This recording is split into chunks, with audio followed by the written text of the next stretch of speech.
Melaporkan untuk Pantura agak macet ini, mulai dari Pekalongan ke timur sampai Batang RS Kim, rumah sakit Kim itu sudah banjir.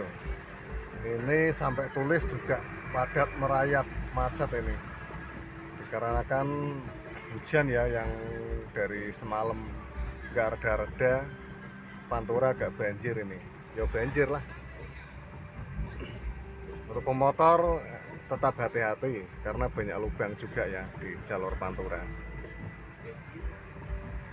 Untuk mobil juga jangan jangan serobot, tetap ekstra sabar dan hati-hati. Soalnya di musim hujan kayak gini jalur Pantura itu jalan-jalan sudah mulai rusak, dari lubang kecil ke lindas ban besar sampai kadang berlubang sampai dalam. Makanya hati-hati. Ini sampai wilayah Tulis ini sudah kayak gini, rapat, padat, merayap. Tulis, pabrik kayu sama pabrik rokok ini Sampurna sudah macet. Ini mobil ini ya nggak sabaran ini. Nah, ini contoh ini kurang pas ini.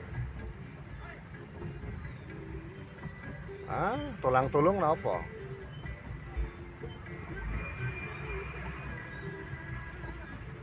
Nah, itu carinya maksiat seperti itu, sudah salah ngeyel tuh ya gitu. Bukannya kita nggak berani ya ngurusin mouse. Ini sampai PT Sinar Amaril Factory KM6 ini bakalan Batang ini, pabrik kayu ya yang jelas ya. Ini teman-teman kayak gini harus sabar dan hati-hati juga ya. Sekian dulu informasinya, melaporkan dari Batang, Jawa Tengah. Assalamualaikum warahmatullahi wabarakatuh.